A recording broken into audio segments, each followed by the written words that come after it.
Muy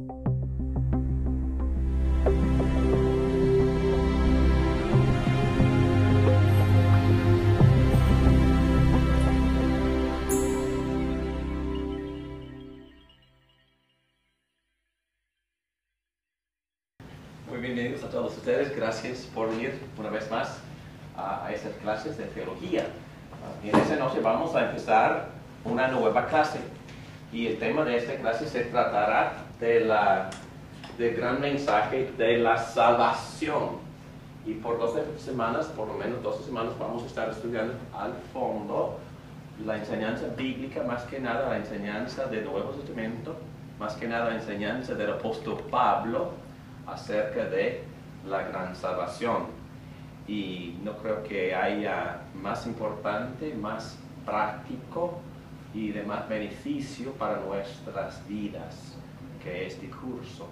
Y es un curso que tiene contenido bíblico del Evangelio que debemos estar estudiando para el resto de nuestras vidas, tratando de captar estos conceptos y ponerlos en práctica en nuestras vidas personales. Vamos a orar, por favor, para pedirle a Dios su ayuda. Padre nuestro, damos muchas gracias porque siempre estás con nosotros y moras en nosotros. Para mí es un privilegio, también es una sorpresa que nos uses para este tipo de proyecto. Gracias por la palabra tuya, gracias por amarnos tanto que preparaste este libro a través de los siglos. Este libro inspirado por tu Espíritu Santo para que nosotros tengamos exactamente la revelación de ti que tú deseas que nosotros tengamos. Te pido que tú me ayudes a mí a enseñar con exactitud, con precisión y con claridad estos conceptos. Te pido que los alumnos se animen por el Espíritu Santo para comprender y para discernir y para conocer mejor a Cristo Jesús y para poder vivir para Él en sus vidas cotidianas. Todo esto te lo pedimos en el nombre de Cristo Jesús. Amén. Muy bien, hermanos, para poder empezar, vamos a enfocarnos en la palabra de Dios. Vamos a buscar Filipenses, una carta escrita por el apóstol Pablo, Filipenses capítulo 3. Y vamos a empezar a leer en el versículo 1 del capítulo 3, nada más los primeros 11 versículos. Y mucho de lo que yo digo en esta clase esta noche y de la clase siguiente será basado en Filipenses 3. Philippians chapter 3. Muy bien, Filipenses 3. Así dice la palabra de Dios. Por lo demás, hermanos míos, alégrense en el Señor. Para mí no es molestia volver a escribirles lo mismo y a ustedes les da seguridad. Cuídense de esos perros, cuídense de esos que hacen el mal, cuídense de esos que mutilan el cuerpo, porque la circuncisión somos nosotros, los que por medio del Espíritu de Dios adoramos. Nos enorgullecemos en Cristo Jesús y no ponemos nuestra confianza en esfuerzos humanos. Yo mismo tengo motivos para tal confianza. Si cualquier otro cree tener motivos para confiar en esfuerzos humanos, yo más. Circuncidado al 8º día, del pueblo de Israel, de la tribu de Benjamín, hebreo de pura cepa. En cuanto a la interpretación de la ley, fariseo. En cuanto al celo, perseguidor de la iglesia. En cuanto a la justicia que la ley exige, intachable. Sin embargo, todo aquello que para mí era ganancia, ahora lo considero pérdida por causa de Cristo. Es más, todo lo que considero pérdida por razón del incomparable valor de conocer a Cristo, mi Señor, por Él lo he perdido todo. Y lo tengo por estiércol, a fin de ganar a Cristo y encontrarme unido a Él. No quiero mi propia justicia, que procede de la ley, sino la que se obtiene mediante la fe en Cristo.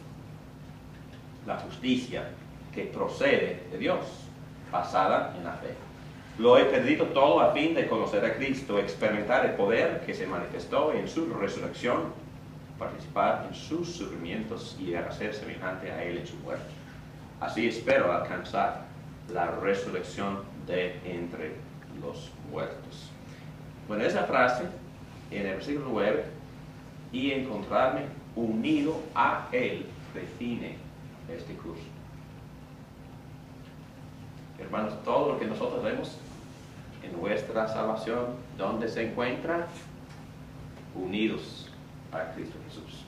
Pero antes de meternos en este tema tan profundo y tan interesante, un tema que para mí es muy personal, que me ha tocado profundamente, y ojalá que, bueno, yo considero que ha formado mi vida durante los últimos 30 años, este concepto.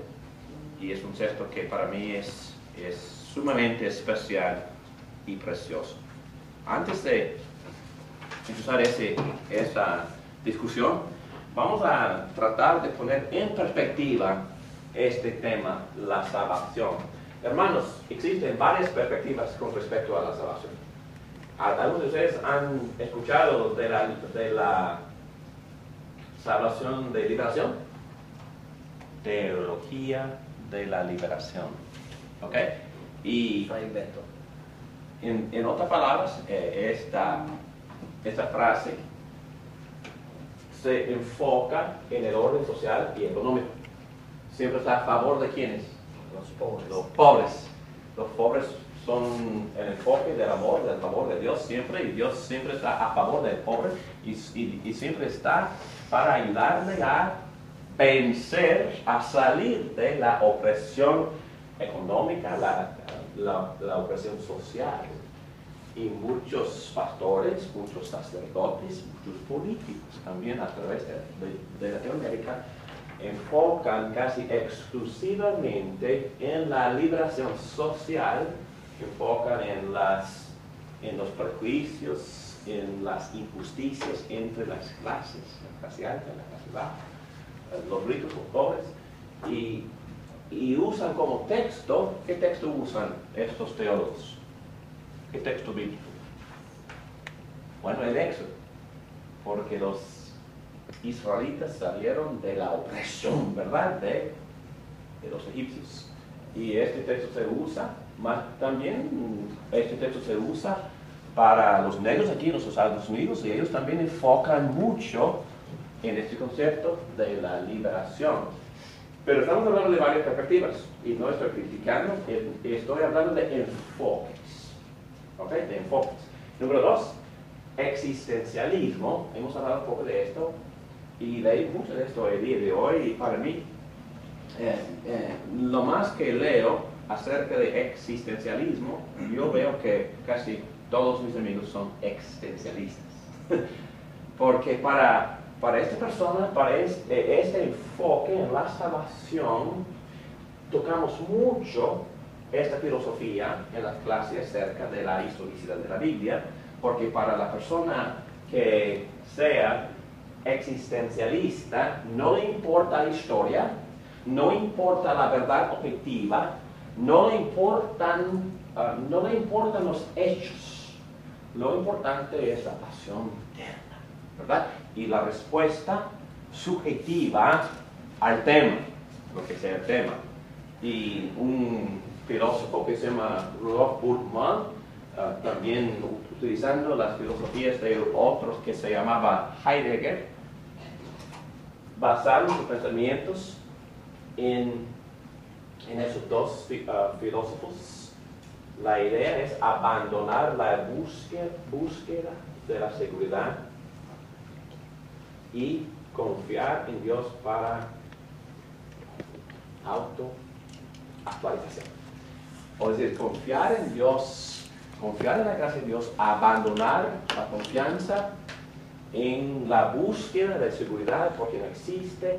Y esas personas no enfocan en verdades ni en historia, pero tienen una pasión, una respuesta interna a Dios, y esta fe se considera una fe muy subjetiva, muy personal, y la persona responde y crea su propia realidad.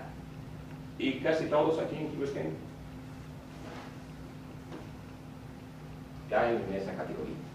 Porque la nueva era no es perfecta, ¿verdad? Porque en la nueva era no es necesario ni creer en la historia, ni creer en la persona histórica de Jesucristo, ni de ninguna figura de la historia. Lo más importante es cómo yo me siento en mi interior y cómo yo respondo a mi medio ambiente, y si yo puedo buscar mi propia autoactualización y ser la persona que yo debo de ser.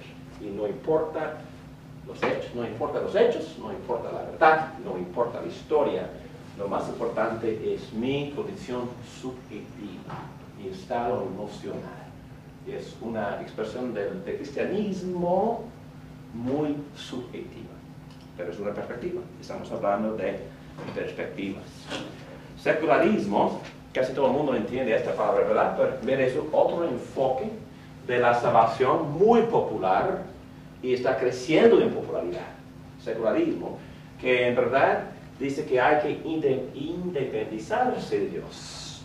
Yo puedo resolver mis propios problemas, yo busco mi autosuficiencia, y algunos teólogos también han enfocado en esto.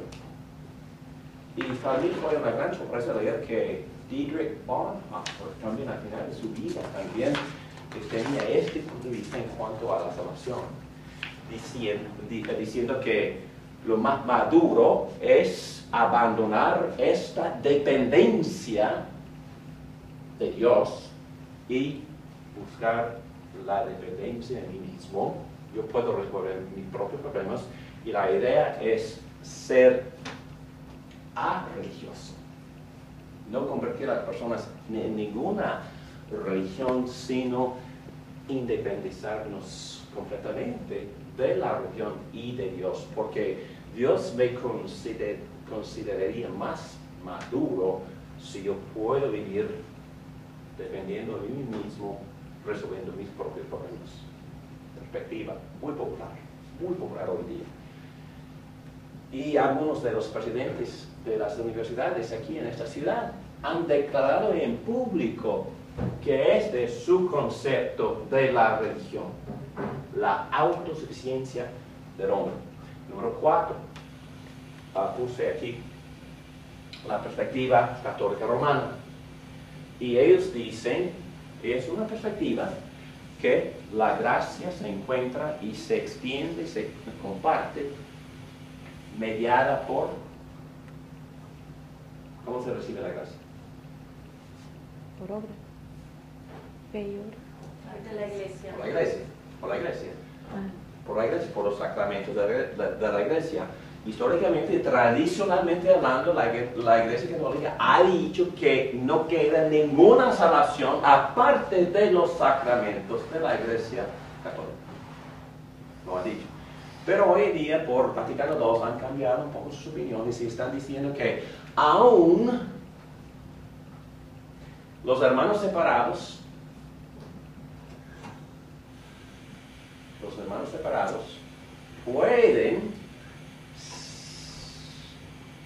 no pueden estar bien seguros, pero es posible que encuentren la gracia de Dios separados de los sacramentos de la Iglesia Católica, y están tratando de crear lugar para los hermanos separados, gracias por su misericordia. Y luego existe el punto de vista, la perspectiva evangélica, que voy a tratar de explicar brevemente, y luego vamos a meternos en el tema de esta noche. Pero en sí, ¿cuál es la salvación? ¿Cómo se define? Y en la categoría de los temas de la teología, ¿dónde cabe el tema de la salvación? A través de los 2 o 3 años hemos tocado la teología propia de Dios, hemos tocado la teología de la palabra de Dios, la teología del llamado de Dios, hemos tocado otro tema que se llama Cristología, o el estudio de quién es Cristo. Hemos tocado también la defensa de la historicidad de la Biblia. Pero ahora, después de estudiar Dios, Cristo, palabra, llamado, estamos tocando otro tema, salvación.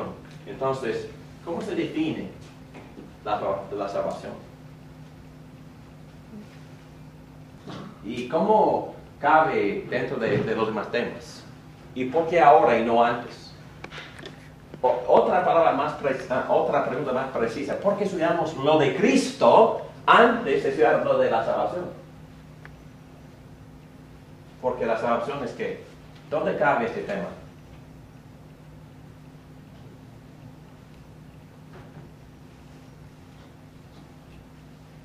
Bueno, en lo más básico creo que es la reconciliación del hombre con Dios. Ok.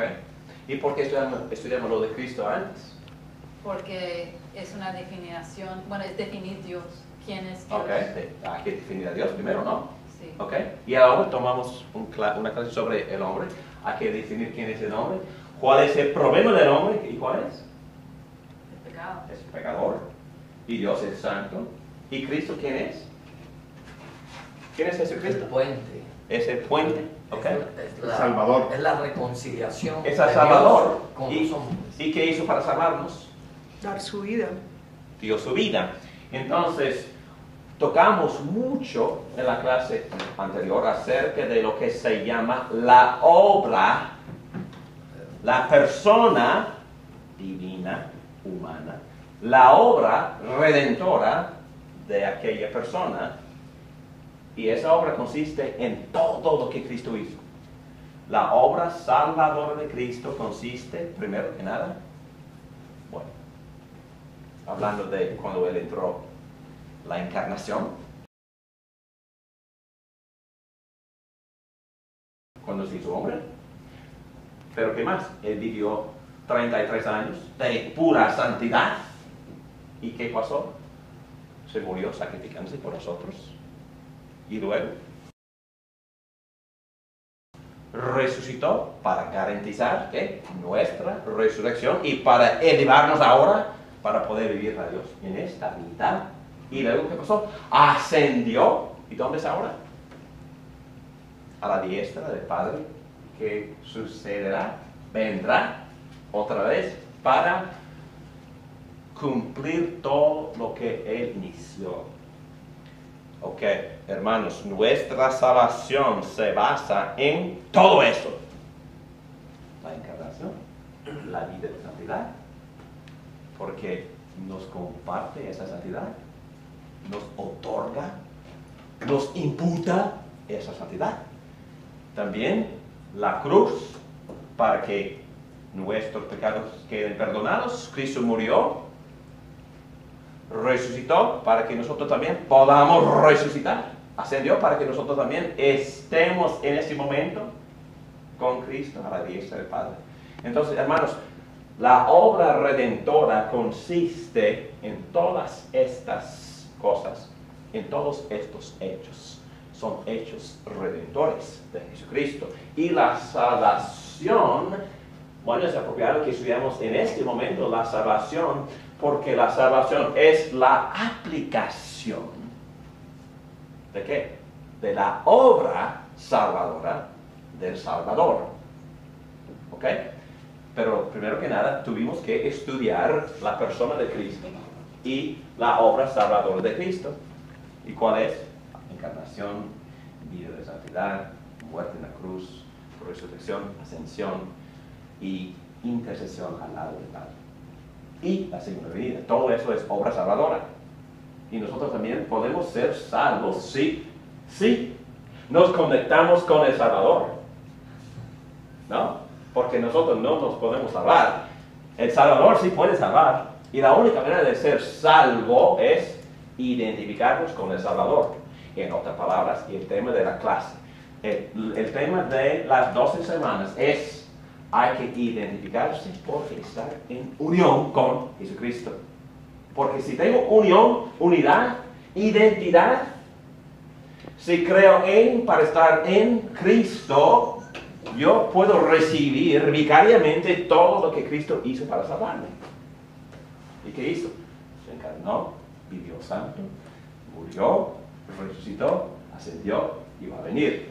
Y David Morán también puede tener todo eso. Puede tener los beneficios de todo eso. ¿Cómo? Por encontrarme, por hallarme unido al Salvador. estar en Jesucristo, el Salvador. Unirme a, casarme con el Salvador.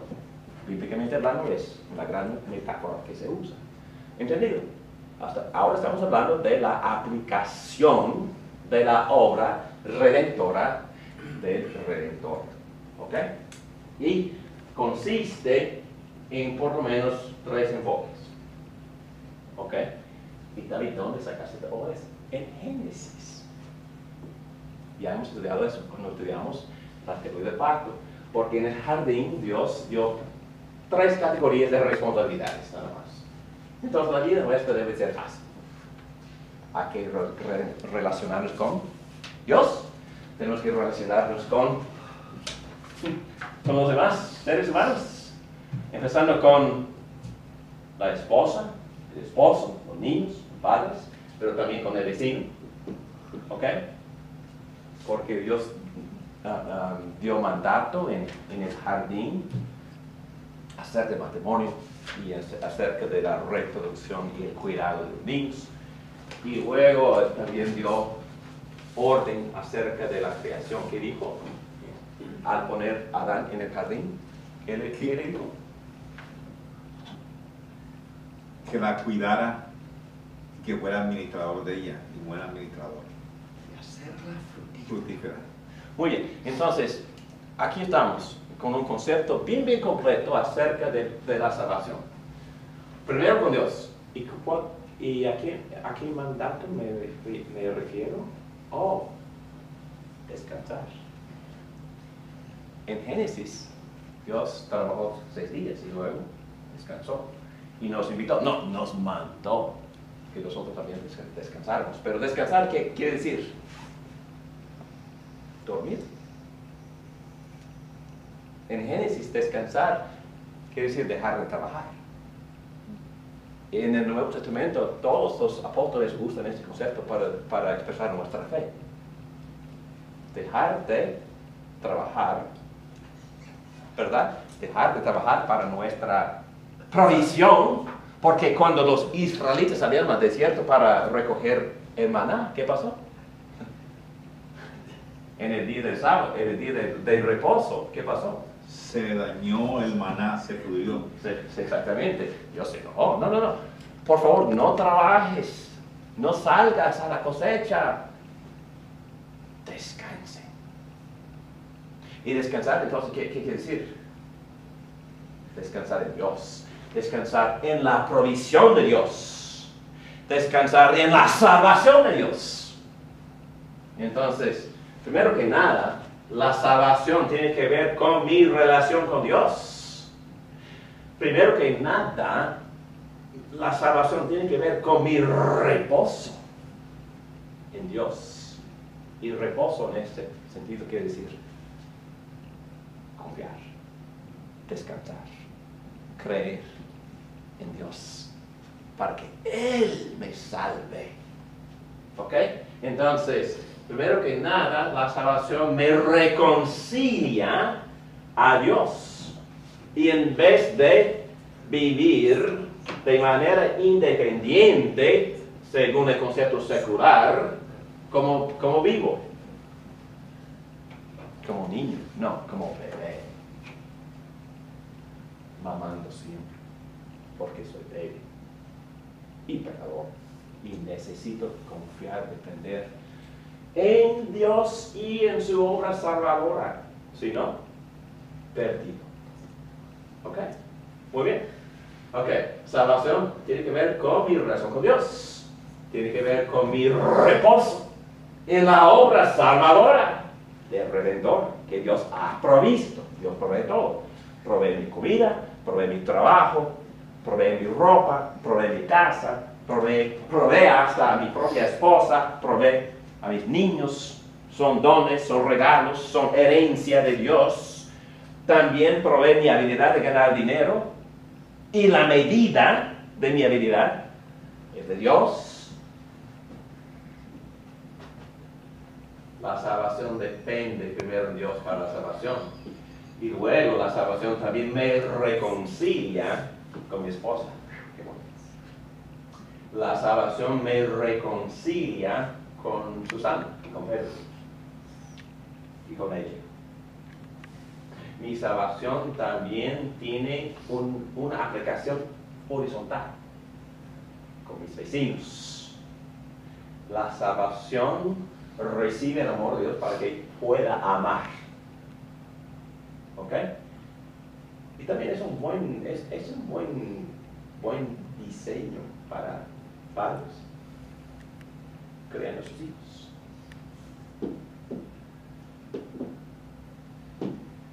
Amar a Dios, amar al prójimo. Oh, tienen habilidades también. Tienen que cultivar el jardín. Por favor, no eduquemos a nuestros hijos a ganar dinero, por favor. Concepto secular. Educamos a nuestros hijos a qué? A servir en el área de su llamado. Porque Dios le ha dado a cada quien su parte del jardín para cultivar, si sea en el área de matemática, ciencia, educación en las escuelas, carpintería, lo que sea. Cada quien tiene su parte del jardín para cultivar y para ser más fructífera para la gloria de Cristo. Entonces hay que enseñarles a los hijos que tienen dones, tienen competencias, tienen habilidades, talentos, y hay que trabajar para que tengan y ejerzan una buena mayordomía, responsabilidad según sus dones, cumpliendo su llamado, sirviendo y glorificando a Dios por servir a la humanidad. Entonces salimos de la casa el lunes para glorificar a Dios, sirviendo en el área de llamado, utilizando los dones, los talentos que hemos educado y cultivado para la gloria de Cristo. Entonces, la salvación toca todo esto, pero empieza y enfoca principalmente aquí. Todo empieza aquí. Todo se basa aquí. Sin esta parte, lo demás imposible. Desastre, fracaso. Hay que empezar aquí. Y por eso nosotros vamos a enfatizar número 5. La salvación empieza con mi corazón. La salvación empieza con mi corazón relacionado con el corazón de Dios. La salvación empieza con mi relación, con mi reconciliación con mi Dios y Dios conmigo. Y por eso vamos a tocar todos estos temas. Empezando con el llamado general, Dios quiere que todos se arrepientan y que pongan la fe en Jesucristo. Pero también viene algunos con un llamado eficaz. Pedro, yo te quiero. Pedro, tú eres mío. Pedro, no, hoy tú vas a estar conmigo para siempre, Pedro, y nada puede separarnos. Nada, ni nadie, ni Satanás, ni ningún demonio, ni la muerte, ni la tribulación, ni nada. Te quiero, Pedro. Pedro, te puse tu nombre en mi libro hace visiones de épocas. Tu nombre está en mi libro. Morí por ti, Pedro, te quiero. Y por eso envío mi espíritu para abrir tu corazón. Tú eres mío. Ok, llamado eficaz. Y por eso Pedro se convierte. La conversión, que consiste en qué? En una respuesta de él, el arrepentimiento y fe en Cristo. Y luego, al momento de poner a fe en Cristo, Pedro se justifica. Te declaro justo, inocente, perfecto. Te acepto, te perdono. Justificar. Oh, también, eres mi hijo. Así como Cristo es mi hijo, ahora tú eres mi hijo. Adopción como hijo. Y luego la santificación. ¿Cómo se describe? ¿Cómo se define santificación? ¿Cuándo empieza la santificación?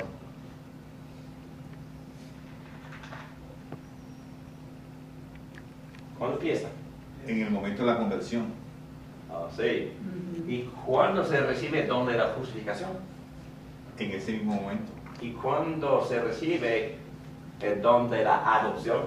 Inmediatamente. ¿Y cuándo empieza la santificación? Es progresiva, ahí va. ¿Y cuándo termina? Hasta que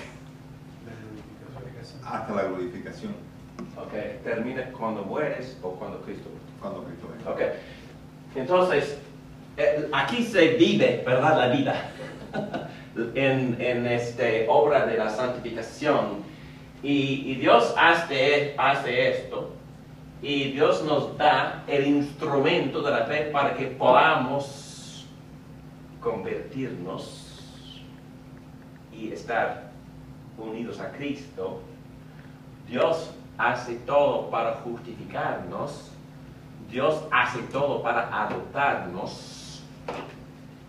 Y ahora empezamos nosotros a colaborar con la obra que Dios inició en nosotros de santificarnos. La santificarnos es una obra de por lo menos dos personas, Dios y el creyente. Pero la persona que obra más es Dios. Vamos a profundizar en esto, porque Dios nos promete que va a cumplir con lo que Él inició en nosotros, la obra de la salvación. Pero santificarse es crecer en la fe hacia ¿cuál es la meta? ¿A dónde vamos en este proceso de madurez? Ser como Cristo. Ser igual a Cristo. Ser igual a Cristo, en la meta. Conformarnos a la imagen de Cristo, Romanos 8, 29. En otras palabras, es ser santos así como el Padre es santo. En otras palabras, es vivir la misma personalidad y características santas de Jesucristo. En otras palabras, es vivir el fruto del Espíritu Santo, el cual es el Espíritu del Señor Jesucristo. Es crecer más y más a la conformidad a la imagen de Jesucristo. Y por eso estudiamos la palabra, porque la palabra es la revelación de Jesucristo. Y no se puede hacer progreso hacia la meta sin conocer la palabra, porque la palabra es la revelación objetiva de Jesucristo. Por supuesto que sí, por tanto tiene que trabajar en lo más íntimo de nuestro ser, pero también en ese proceso hay muchos medios, principalmente que usa Dios para santificarnos. Ese texto, Juan 17. ¿Cuál es el instrumento? La palabra. La palabra de Dios. Entonces, la palabra de Dios es el instrumento que usa el Espíritu de Dios para santificarnos. Pero hay otros medios también, la oración. La oración. Bueno, este tipo de enseñanza y comunión cristiana es medio. El culto de alabanza también es medio, porque Dios está presente y nos está conformando a su imagen. Mientras tenemos comunión y adoramos a Dios en el culto. También usa por él hacer las tribulaciones para santificarnos. Qué bueno, ¿no? Y usa los sacramentos. Dios está presente y nos hace crecer por la presencia de Cristo en la Santa Cena. Y también usa el servicio. Y cuando nosotros estamos utilizando nuestros dones espirituales, Dios nos está madurando. Y a veces sentimos más la presencia y la transformación de Dios cuando obedecemos y servimos a Dios por fe. Son medios que Dios usa. Pero principalmente lo que yo he visto es que las personas que se bañan diariamente la palabra son las que crecen rápido. Y hay que bañarse todo. ¿Okay? Muy bien. Preguntas acerca del concepto central. Hemos tocado el tema. Vamos a enfocarnos, profundizarnos en este tema durante las 12 semanas. Y vamos a estudiar cada uno de estos temas de manera bastante amplia y profunda. ¿Ok? Y como ya les dije, yo creo que este concepto sobre cualquier otro concepto define al cristiano. ¿Ok? gracias a Dios, la Biblia a veces nos habla y explica las cosas en términos sumamente sencillos. La Biblia dice que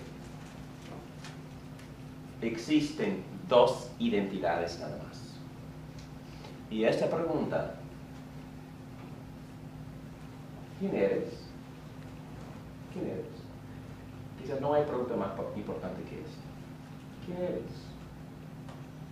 ¿Quién eres? Entonces, bíblicamente hablando, son dos respuestas, nada más. Soy David en Adán, unido a Adán, con todos los beneficios de Adán. O soy David en Cristo con todos los beneficios de Cristo. ¿Y cuáles son los beneficios de Adán? Pecado, contaminación y muerte. ¿Okay? Entonces, soy David, pecador, contaminado y muerto en Adán, o soy David, obediente con vida, resucitado, reconstruido en Cristo. Entonces, son dos identidades, nada más. Y todos nacemos, ¿verdad? Para estar en Adán, físicamente hablando, biológicamente hablando. Cuando nacemos, cuando la persona se concibe, está en Adán. Salmos 51. En pecado mi madre me concibió. No porque cometió adulterio, es que mi naturaleza pecaminosa vino de ella. Entonces, nací pecador, y puse la palabra de grados, porque una persona puede crecer, madurar, puede pecar más o menos en Adán, más o menos. Y conocemos a personas que pecan menos, viven más o menos bien, pero son pecadores perdidos, o pecan más y son criminales. Para poder beneficiarnos de esta identidad, tiene que ocurrir una transición. Hay que cambiar de raza, ¿verdad? Casi imposible. Requiere un milagro. Es una cosa sobrenatural cambiar de raza, ¿no? Nací mexicano y si quiero cambiar de raza, no sé, sería muy imposible. Ok, hay que nacer de nuevo, hay que cambiar de familia, hay que cambiar de identidad, hay que cambiar de solidaridad, hay que cambiar de estar unidos a Adán, principalmente para estar en Cristo, unidos a Cristo, en unión con Cristo, para poder recibir vicariamente todo lo que Cristo hizo en su obra redentora. ¿Y qué hizo? ¿Qué hizo? Vino. Vivió la vida santa. Sigue. Murió. Y resucitó y ascendió. Entonces, si estoy en Cristo, es como si yo hiciera todo eso. Interesante, ¿no? Si estoy en Cristo, ya me morí. Y no tengo que preocuparme por la condenación, porque ya sufrí la condenación. ¿Cómo y dónde? Porque Dios me clavó también en la cruz con Cristo. O sea, que yo me beneficio de lo que hizo Cristo, todo eso. Todo eso. Es mi herencia. Es mi herencia. No, es mi don, es mi gracia, es lo que tengo, es lo que soy en Cristo. Unido a Cristo, me beneficio de todo lo que Él es, hasta participo en su naturaleza divina, sin llegar a ser divino.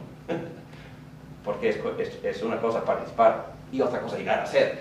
Pero participamos en la naturaleza divina, recibimos la misma rectitud, justicia, perfección, obediencia del segundo Adán, que se llama Jesucristo. En Romanos 5 se llama el segundo Adán. En 1 Corintios 15 se llama el último Adán. Y en este Adán yo me beneficio de todo lo que Cristo es y de todo lo que Cristo ha hecho. ¿Ok?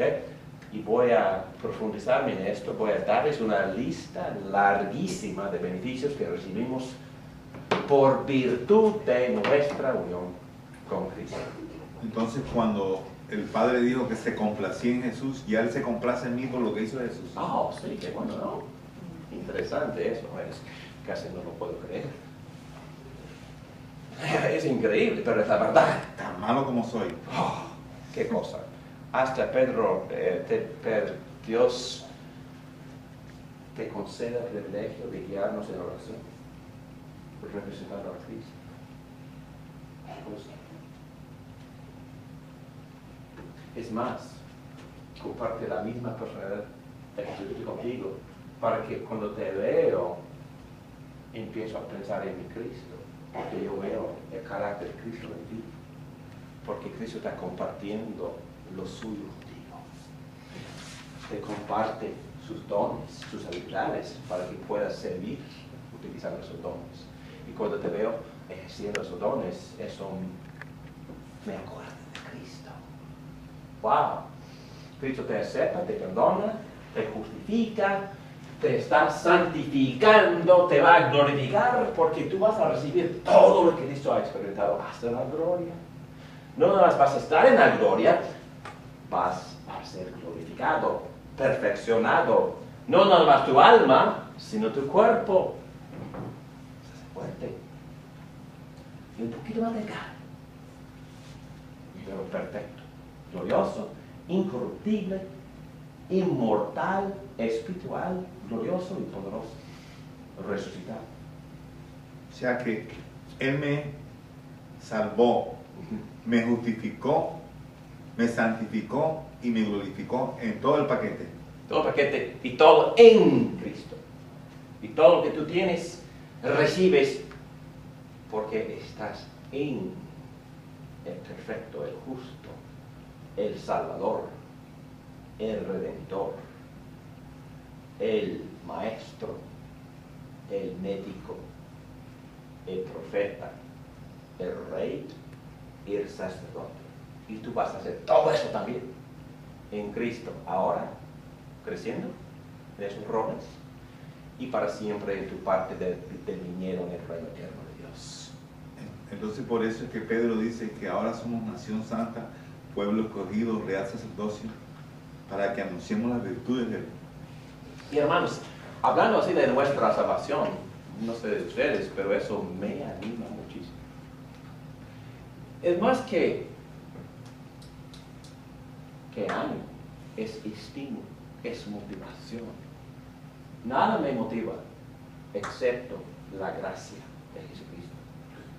Me puedes hablar de la condenación, del castigo, de la disciplina. No, pero si me hablas de los beneficios que tengo en Cristo, eso me eleva, me anima, me motiva, me da poder, me da ganas. Yo quiero servir ahora.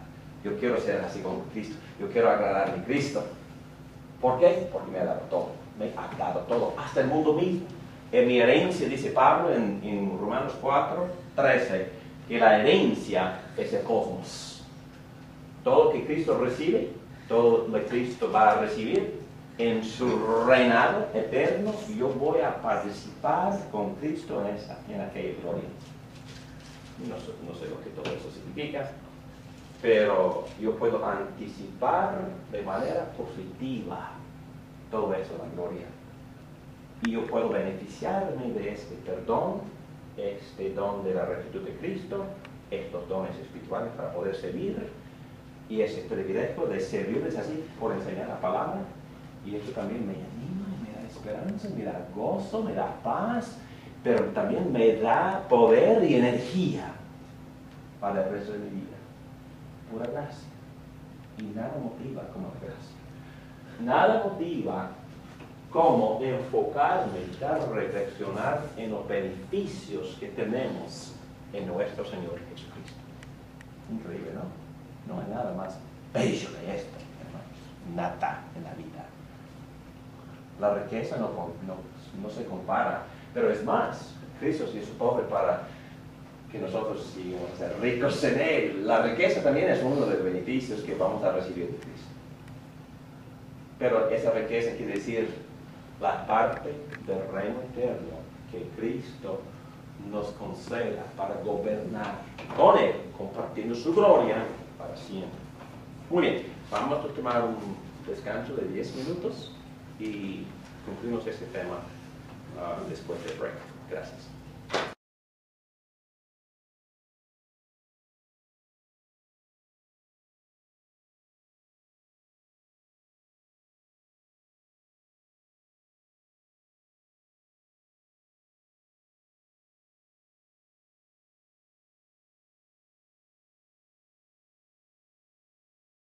Es apropiado utilizar la palabra mística.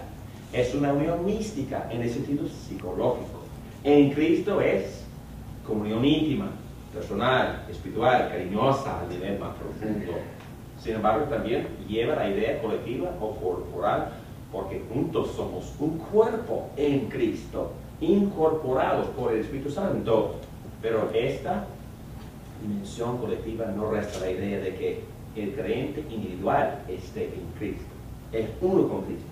Mientras Cristo mora dentro de él, ella, y el creyente mora en Cristo, unido a Cristo, en unión con Cristo. Y son varias metáforas bíblicas también el matrimonio.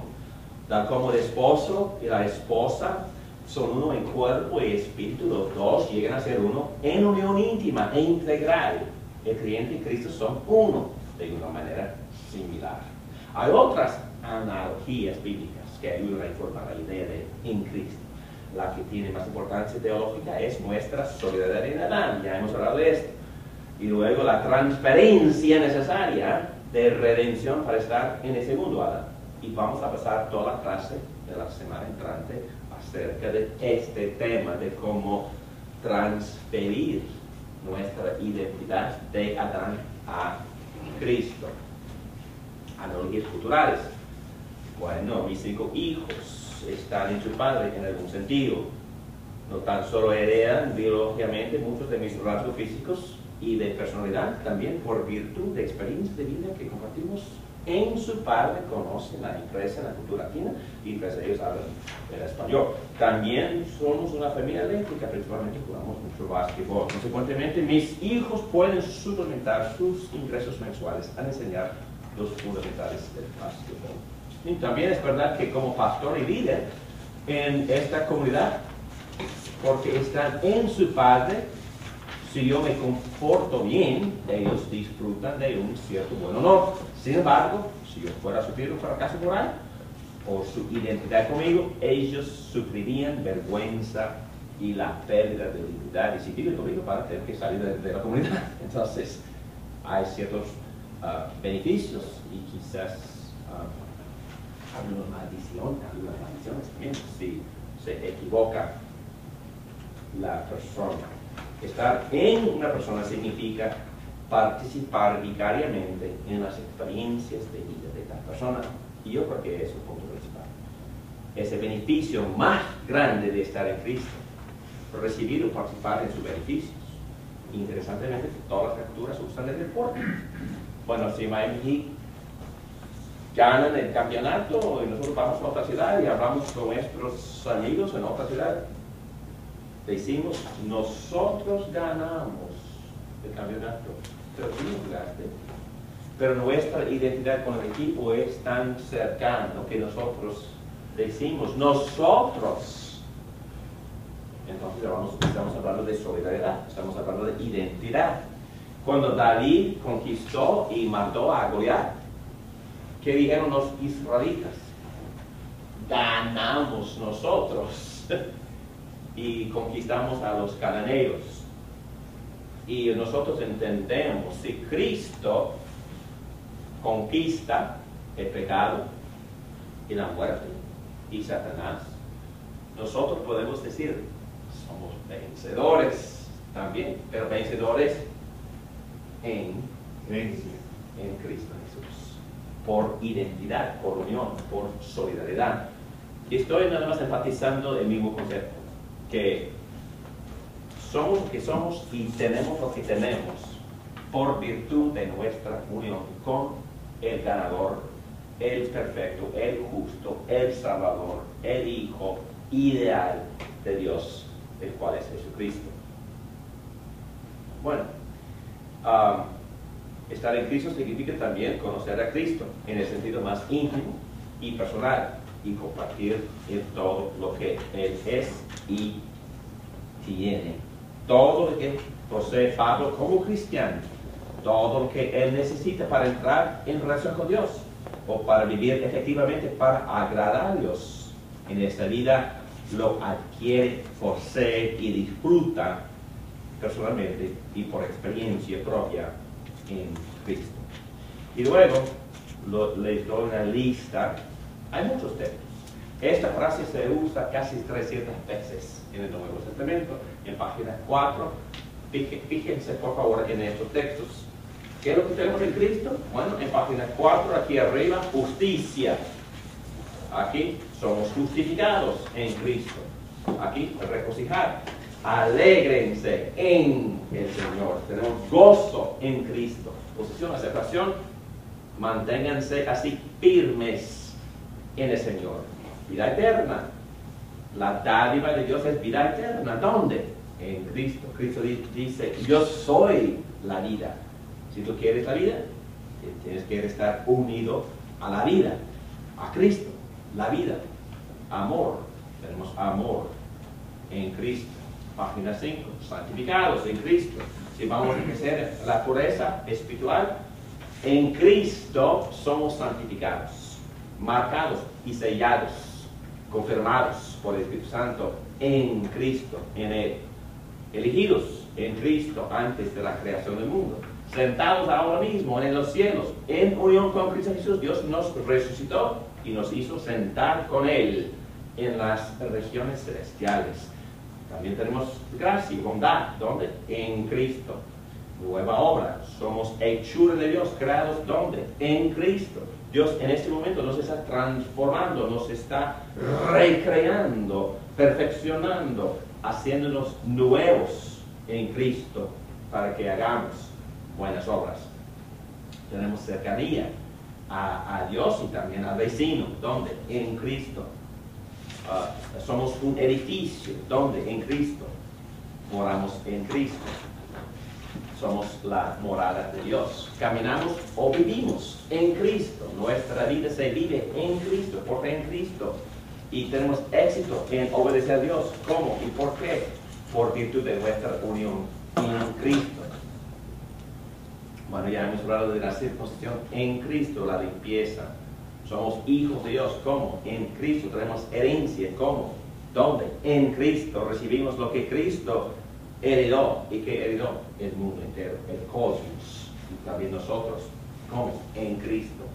Actancia. Nos gloriamos en Cristo, no nosotros mismos. Poder. Conocemos a Cristo y experimentamos su poder.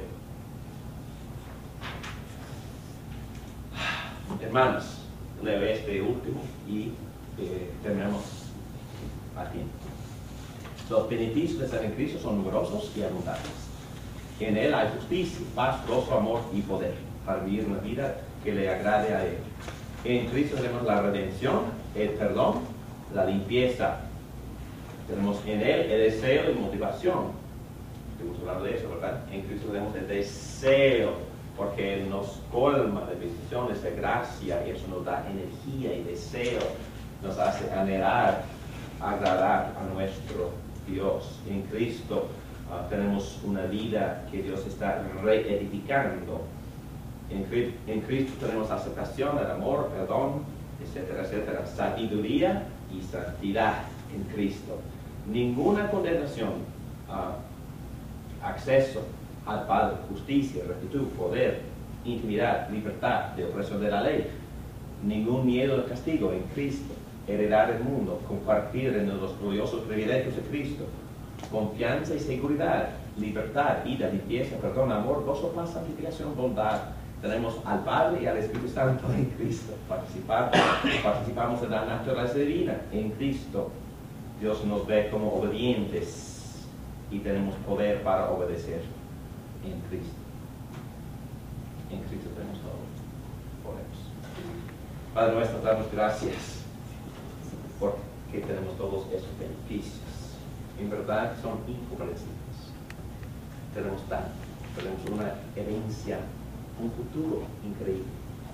Gracias porque en este momento tú nos das de tu gozo y paz y poder, y nos motivas y nos das energía para seguir adelante a pesar de las muchas pruebas que tú en tu sabiduría y providencia permites que superamos. Gracias, Padre, que tú eres todo para nosotros y en Cristo tenemos todo lo necesario para vivir, para agradecerte y también para vivir con éxito y con efectividad en este mundo. Ayúdanos a confiar ahora en Cristo, a caminar en Cristo, a morar en su palabra para que podamos dar fruto para su gloria. Todo esto, Padre nuestro, te lo pedimos en el nombre de Cristo.